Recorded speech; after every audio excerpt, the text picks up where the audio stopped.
আমি টুম্পা অটোওয়ালি পৌঁছে দেবই টাইমলি। আয় ভজ, আয় এখানে রাখ, নামিয়ে দে। স্যুপটা নামা, খেয়ে নাও। এতটা? তোমাকে খেতে হবে তো। মা আমি এতটা খেতে পারবো না, আমি কোনদিনও খাইনি। কোনোদিন খাওনি, এখন খাবে, কারণ এখন তুমি একা খাচ্ছ না, তোমার শরীরে আরেকজন একটু একটু করে বড় হচ্ছে। এখন তুমি একসঙ্গে দুজনের খাবার খাচ্ছ, সেই জন্য তোমাকে এগুলো খেতে হবে। নাও খেয়ে নাও। মা বুঝতে পারছি, কিন্তু এতটা আমি খেতে পারবো না। না বললে তো হবে না, পারতে তো তোমাকে হবেই।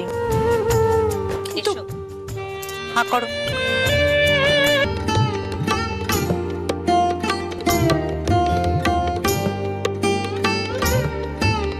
আপনি সত্যিই খুব ভালো।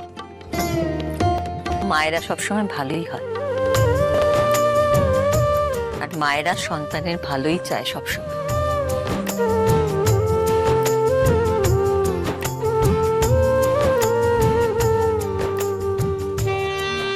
দেখ টুম্পা, দেখ আমি কিভাবে এই বাড়ির প্রত্যেকটা লোককে নিজের বশে করি। আজ শাশুড়ি মা আমাকে নিজের হাতে খাইয়ে দিচ্ছে, এরপর আরো কি হবে। দেখো নাথবু, এখন কিছু কিছু জিনিস একদম খেতে নেই, যেমন ধরো আনারস, পেঁপে, আর বাইরের খাবার দাবারটা একদম চলবে না। বাড়ির তৈরি খাবার খেতে হবে, আর পুষ্টিকর খাবার, তাহলেই কিন্তু তোমার আর তোমার গর্ভের সন্তানের ভালো হবে। না মা, আমি ওকে বাইরের কোনো খাবার খেতে দেবো না। ও যা খেতে চাইবে আমি সব নিজের হাতে বানিয়ে দেবো। আর অনুরাধা, এখন থেকে তুমি বাড়ির আর কোনো কাজ করবে না, শুধু নিজের খেয়াল রাখবে আর আমাদের ছোট্ট সোনার খেয়াল রাখবে, কেমন?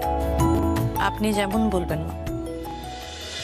এই মা মা বলে আমি যে মায়ের কাছ থেকে কি কি আদায় করব আর মাকে দিয়ে কি কি করাবো মা নিজেও জানে না। এখন থেকে এই বাড়ির সবাই আমার সব কাজকর্ম করে দেবে, আর আমি রানীর মতন পায়ের উপরে পা তুলে সবাইকে হুকুম করব। এটাই তো আমি চেয়েছিলাম।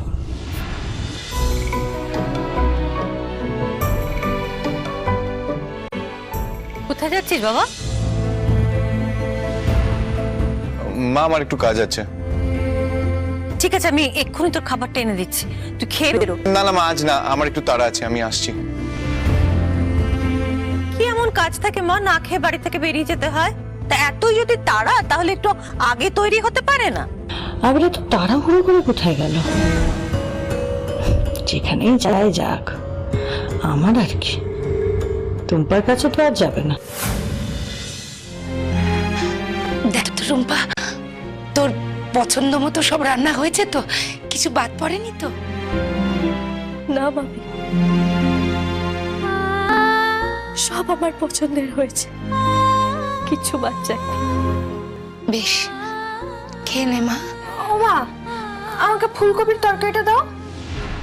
যত সব আদিক খেতা, এমন সাজিয়ে খেতে দিচ্ছে যেন মনে হচ্ছে পুরো জামাই আদর হচ্ছে। কেন মেয়েটা কখন থেকে তরকারি চাইছে, দিতে পারছো না? দেখি দেখি, তুমি সরো তো, আমি দিচ্ছি, সরো।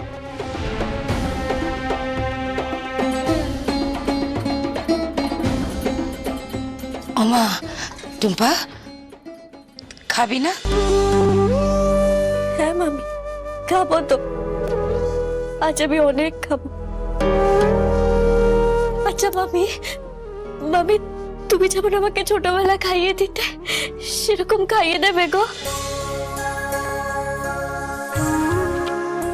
দেব, আজ আমি তোকে সেই ছোট্টবেলাকার মতো করে নিজের হাতে খাইয়ে দেবো। হ্যাঁ,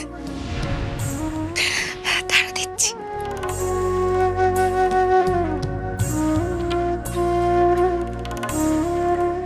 ও পিসি, দেখো টুম্পাদি আজকে ছোট বাচ্চা হয়ে গেছে। না না, সব বাচ্চা টাচ্চা কিছু নয়, সব হচ্ছে ন্যাকামো।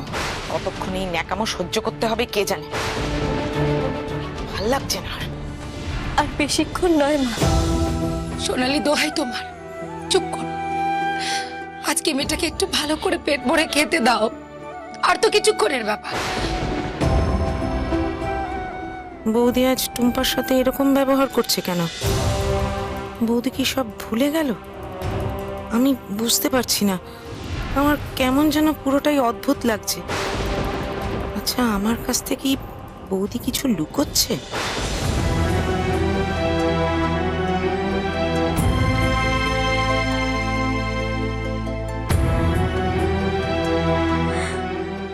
মা,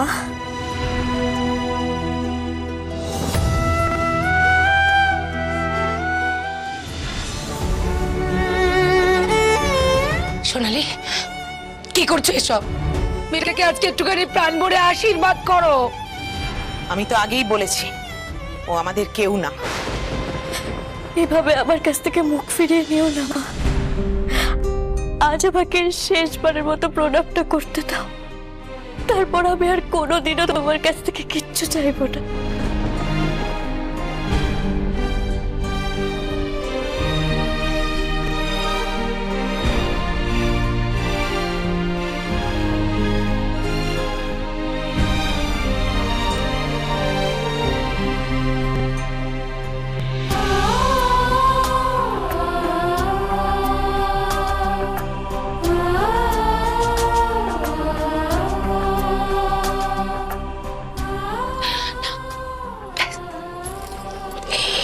আমার আশীর্বাদ তোর সাথে সারাটা জীবন আছে মা, সারা জীবন আছে।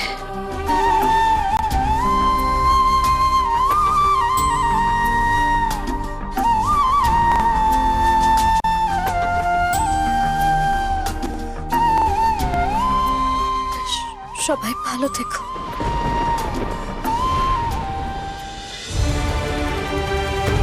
কি বাবা, তুমি এখন? তোমার সাথে দরকারি কথা আছে টুম্পা। টুম্পা, টুম্পা, যা আবিরকে নিয়ে ঘরের ভিতরে যা।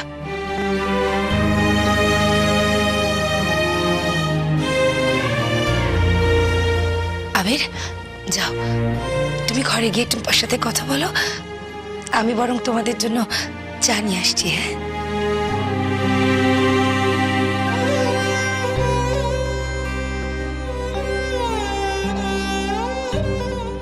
ঠাকুর, টুম্পার আবিরের মধ্যে যত দূরত্ব আছে সব ঠিক করে দাও ঠাকুর, সব ঠিক করে দাও।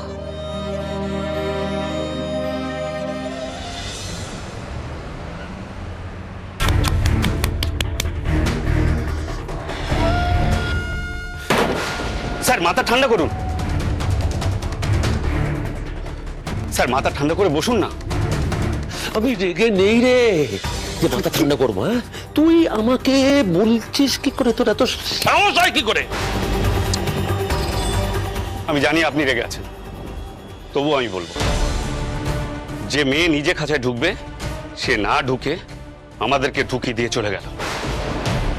ওই মেয়েকে আমি খাঁচায় ঢোকাবই, আর ওর দানা দুটো আমি ছেঁটে দেব।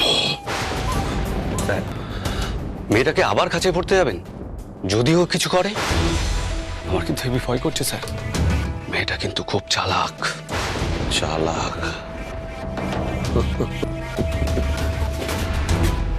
ওর অনেক চালাককে আমি নাকে দড়ি দিয়ে ঘুরিয়েছি। টুম্পা, তুমি আমার অনেক ক্ষতি করেছ, আমার সমস্ত প্ল্যান তুমি ভেস্তে দিয়েছ। আমার আমার দেশ ছেড়ে পালানো টাকা আটকে দিয়েছে এই মেয়েটা। টুম্পা, আমি তোমাকে ছাড়বো না, আমি তোমাকে শেষ করে দেব, কিন্তু একদিনে নয়। তোমাকে আমি প্রতিদিন তিল তিল করে মারবো। আমি অশোক, আমি অশোক, শোক নেই যার।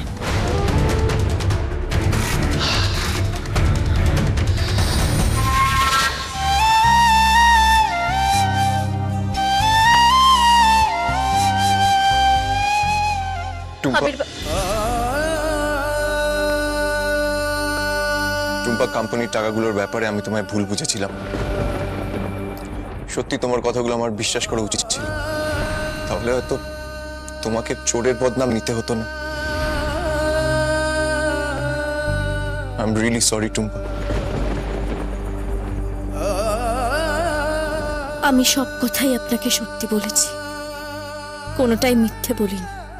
কিন্তু ভাগ্যক্রমে সব ব্যাপারে আমিই দোষী হয়েছি। টাকাগুলো ফেরত দিলাম বলে আপনি ভাবলেন যে আমি শুধু কোম্পানির টাকাগুলোর ব্যাপারে সত্যি বলেছি। আজ টাকাগুলো ফেরত না দিলে আমি আপনার কাছে চোর হয়েই থেকে যেতাম আবির বাবু। কি হলো, তুমি কিছু বলবে না? আমার তো আর কিছু বলারই নেই আবির বাবু। সত্যি তোমার কিচ্ছু বলার নেই? না আবির বাবু, আমি আপনাকে সত্যি সত্যি বলেছিলাম, কিন্তু কিন্তু কোনোটাই আপনি বিশ্বাস করেন। তাই আজ আর নতুন করে কিছু বলতে আমার ইচ্ছে করছে না আবির বাবু। থাক না, সব কথা তোলা। টুম্পা, আমি জানি তোমার খারাপ লেগেছে, সেটাই তো স্বাভাবিক, কিন্তু বিশ্বাস করো, তখন পরিস্থিতি এতটা খারাপ ছিল, আমি বাধ্য হয়েছি তোমায় অবিশ্বাস করতে। আবির বাবু, আমিও তো পরিস্থিতির চাপে পড়ে আপনাকে সব সত্যিটা বলতে পারিনি। আমি ভেবেছিলাম যে সবকিছু ঠিক হয়ে গেলে আমি আপনাকে জানাবো, কিন্তু আমি জানতাম না যে এত কিছু হয়ে যাবে। না টুম্পা, কাকার ব্যাপারটা অনেক আগেই তোমার আমাকে জানানো উচিত ছিল। আগে জানলে এত কিছু ঘটতো না, আর আমাদের বাবুকে আমরা হারাতাম না। তোমার কখনো মনে হয়নি না আমি তোমার পাশে দাঁড়াতে পারতাম? তুমি সবটা বললে আমাদের মধ্যে এতটা দূরত্ব সৃষ্টি হতো না টুম্পা।